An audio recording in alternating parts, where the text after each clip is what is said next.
সুপ্রিয় দর্শক, আসসালামু আলাইকুম ওয়া রাহমাতুল্লাহি ওয়া বারাকাতুহু। দেশ এবং দেশের বাইরে থেকে যারা আজকের আমাদের প্রতিবেদনটি দেখছেন সকলকে প্রীতি এবং শুভেচ্ছা জানিয়ে শুরু করছি আমাদের আজকের প্রতিবেদন। দর্শক, প্রতিবেদন স্ক্রিনের সামনে যাকে দেখতে পাচ্ছেন মেঘলা আপুকে।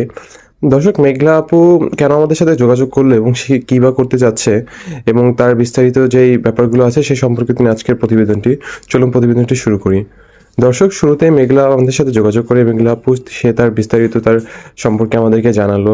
সে বলল, ভাইয়া আমি বিবাহিত এবং আমার তার ডিভোর্স হয়েছে, সে বিবাহিত ছিল এবং তার ডিভোর্স হয়েছে আমাদের প্রতিবেদন দেখে, এবং তার খুব ভালো লাগে। সে চাচ্ছে যে তার লাইফে যদি ওরকম কেউ একজন আসে আর কি, সে বিয়ে করতে যাচ্ছে মূলত এই সম্পর্কে তিনি আজকে প্রতিবেদনটি। তাকে যখন জিজ্ঞাসা করলাম, বোন আপনি একটু বিস্তারিত করে বলুন, তখন সে তার ব্যাপারটা জানালো আমাদেরকে যে তার যে পরিবারে বিয়ে হয়েছিল তার হাজব্যান্ড নেশাগ্রস্ত ছিল এবং তাকে খুবই টর্চার করতো, যেটা আসলে মানে সে যেভাবে কান্না করে বললো ওইভাবে আসলে প্রকাশ করতে পারছি না, বাট তার ব্যাপারটা খুবই খারাপ লেগেছে এবং সে বলল যে তার ব্যবহার অনেক বাজে এবং সে গায়ে হাত তুলে মারামারি করে। একটা সময় না পেরে আর কি তারা পারিবারিকভাবে ডিভোর্সে আসে। বললাম যে তাই সে কেন নেশাগ্রস্ত ছিল এবং কী বা হয়েছিল, আপনাদের ভিতর কি কোনো মনোমালিন্য ছিল? সে বলল, না ভাইয়া, বিয়ে হওয়ার পর ভালো যাচ্ছিল সংসার এবং তাদের সংসার ছিল ৮ মাসের।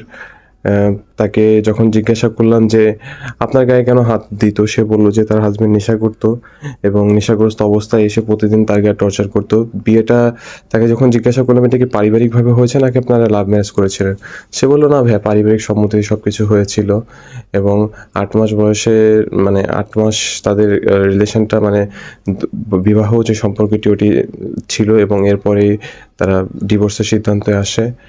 এবং তার কথাবার্তা শুনে যেটা মনে হলো, সে বর্তমানে সে যেটা বলতে চাইলো যে সে বিয়ে করতে যাচ্ছে। তাকে যখন জিজ্ঞাসা করলাম আপনার কি কোনো আপনাদের বেবি হয়েছিল কি না, এই সম্পর্কিত কোশ্চেন যখন তাকে করলাম, সে বলল যে না ভাই, ওরকম কিছুই হয় নাই এবং আমার কোনো সন্তান বা ওরকম কিছু আমাদের ভিতর, মানে আমাদের হয়নি এখনও। তো তাকে যখন বললাম যে আপনার গায়ে এরকম টর্চার করতো, করতো, আপনি এর প্রতিবাদ করতেন বা তখন ওটা কীভাবে দেখতেন ব্যাপারটা? তখন সে বলল যে ভাইয়া, প্রথমে যখন এটা যাচ্ছিল পরে সয়ে নিলাম। এরপরে এটা যখন প্রতিদিনই চলতো, আসলে বিষয়টা খুবই কষ্টকর ছিল, ব্যাপারটা আসলে মেনে নেওয়া যেত না। তখন পারিবারিকভাবে আস্তে, আস্তে যখন সবাই দেখলো এবং সবাই সিদ্ধান্ততে আসলো এবং আমি আর এটা মানতে পারতেছিলাম না। তারপর সে চাইলো যে একটা ডিভোর্স, মানে তাদের ভিতর জানি হয় বা একটা সমঝোতা জানি আসে। সমঝোতা যখন হলো না, তখন মানে তার মেয়ের পরিবার থেকে, মানে তার পরিবার থেকে একটা ডিভোর্সের সিদ্ধান্ত আসে।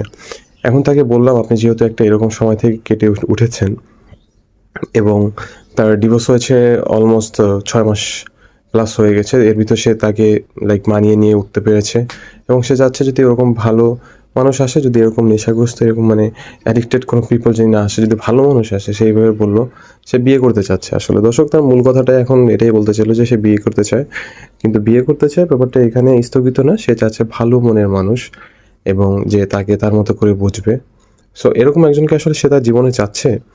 আর দেখা যায় আপনারা যারা আর কি আমাদের সাথে যোগাযোগ করতে চান, ডিসক্রিপশনে নাম্বার দেওয়া থাকে, বাট এখন আমরা ডিসক্রিপশনে নাম্বার দিচ্ছি না, আমরা বলে দিচ্ছি আমাদের দর্শকদের যে কমেন্টে আপনি আপনার একটু বিস্তারিতটা বলবেন এবং এখানে একটু নাম্বারটা দিবেন, আমাদের টিম আমরা প্রতিনিধি আপনাদের সাথে যোগাযোগ করবে, হোয়াটসঅ্যাপে একটু বিস্তারিত জানবে।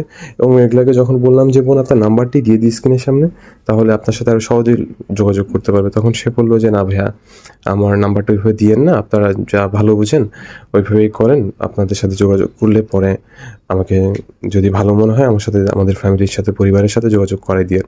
ব্যাপারটা খুব ভালো বলেছে সে।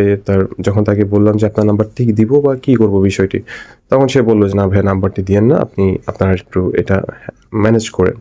ব্যাপারটা যদি আপনারা যারা যোগাযোগ করবেন তাকে আমাদের মাধ্যমে যোগাযোগ করতে হবে তার সাথে। তো সে যেহেতু এইভাবে চেয়েছে, আমরাও চাই যে ভালো কেউ তার লাইফে আসুক এবং আপনারা যারা তার সাথে, মেঘলার সাথে যোগাযোগ করতে চাচ্ছেন, অবশ্যই একটু কমেন্টে আপনার ডিটেলস দিয়ে রাখবেন। এবং তার মূল বিষয়টি যে কোনো কিছুর উপরে ছিল না, মূলত সে বিয়েই করতে চাচ্ছে, যে ব্যাপারটা আসলে যাক ভালো লেগেছে। সে বিবাহ করতে চাচ্ছে, নতুন একটি সংসার শুরু করতে যাচ্ছে এবং তার জন্য দোয়া শুভকামনা রইল। দর্শক, আশা করি আপনারা তার প্রতি, তার সাথে যোগাযোগ করার জন্য যারা আগ্রহী আছেন তারা অবশ্যই কমেন্টে একটু বিস্তারিত আপনার তুলে ধরবেন এবং আপনি কি বিবাহিত কি না একটু সেটা তুলে ধরবেন।